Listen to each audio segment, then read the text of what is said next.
Over the last 3 or 4 years, we have been asked to believe this illusion that women's basketball is surging in popularity.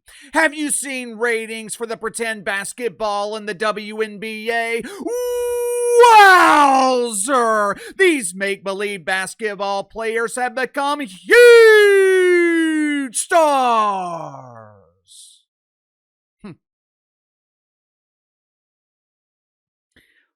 While there is no denying the fact that women's basketball has grown, you have to remember what that growth is being compared to. It's like claiming an insecure man is tall because he grew from 5'3" to 5'9". Yes, he had a 10% growth spurt, but according to most, especially lonely women looking for Prince Charming, at 5'9", he would still be considered short.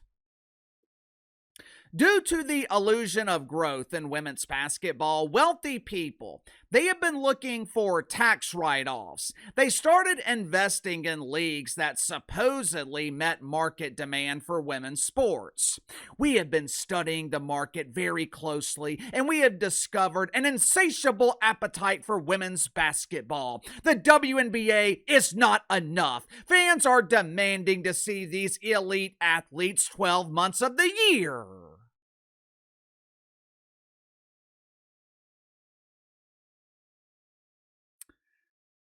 I guess Uncle Casey's had his head buried in his own ass because I damn sure missed the memo. Perhaps I live in an area where the winds are blowing too strong, which caused me to miss the smoke signals. I don't remember people demanding to see more women's basketball. Based on the ratings for Women's Sports Sunday on ESPN, which is the day of the week during the summer ESPN dedicates to the WNBA, based on those ratings, it seems like people want less. But that has not stopped investors from donating millions of dollars to start secondary leagues. And yesterday afternoon, one of those leagues announced that they were getting out of the unprofitable business of women's basketball. Headline at Front Office Sports. Athletes Unlimited cancels 2027 season despite women hoops surge. If the popularity of women's basketball is surging, then why in the hell are they shutting down? If the demand for women's basketball is so insatiable, if this business is so profitable, then why is Athletes Unlimited going out of business? Now, I'm sure some of you are wondering because you've never heard of it before, what the hell's Athletes Unlimited? Athletes Unlimited is a group of investors that donated millions of dollars into women's sports. They own a softball league that I believe has a broadcast rights agreement with ESPN to broadcast their games. To their credit, the softball league seems to be thriving. Meanwhile, the basketball league is shutting down. I wonder why. According to the statement released by Athletes Unlimited, there is a logical explanation for the foreclosure sign in front of their their office. Don't worry, friends, we're doing great! Matter of fact, the business of women's basketball is so profitable, we have decided to cancel next season so we can evaluate ways to make the business even more profitable.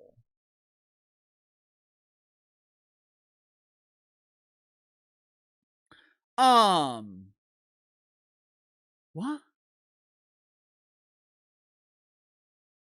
Let me make sure I'm understanding you correctly.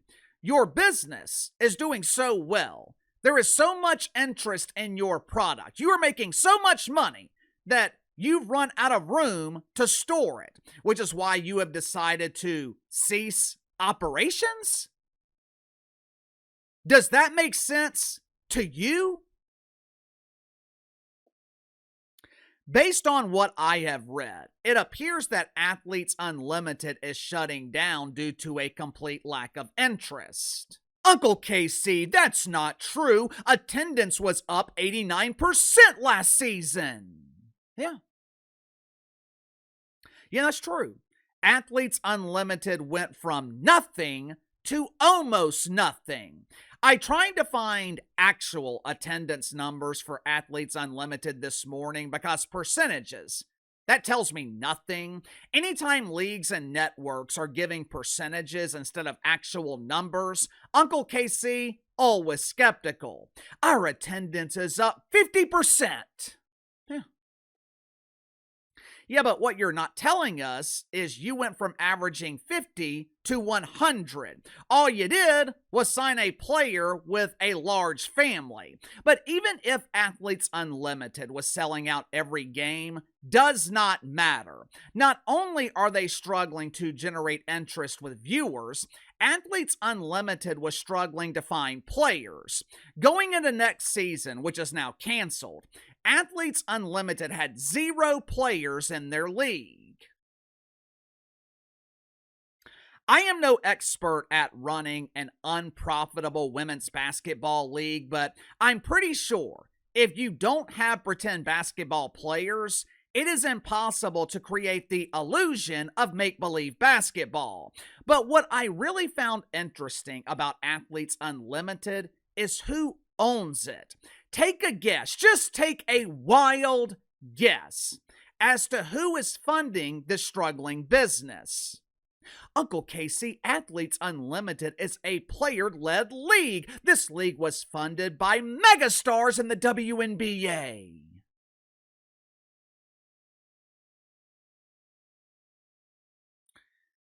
How in the hell are WNBA players going to come up with the money to launch a league? Before Caitlin Clark, WNBA players, they were making minimum wage. They couldn't afford to rent a closet-sized apartment. Athletes Unlimited was founded by John Patrikoff and Jonathan Soros. Soros. That name sounds familiar. I looked into the background of Johnny Soros. Imagine my surprise. Just imagine my surprise when I discovered that Johnny's father was the ageless wonder, George Soros. Same George Soros who's dedicated his life to the destruction of America. Same George Soros who has spent billions of dollars pushing a communist globalist agenda. How do we keep coming back to the same communist connection in women's basketball? Athletes Unlimited, owned by the spawn of the face of communism, the face of globalism. The WNBA is proud to be a communist league. Why does communism seem to be so prevalent in women's basketball? Maybe it's because historically, women's basketball has struggled to gain traction. Communism always preys on the weak. It exploits the vulnerable. Think about it. Who is Zorro Mamdani trying to exploit in New York City? Zorro isn't trying to become besties with billionaires.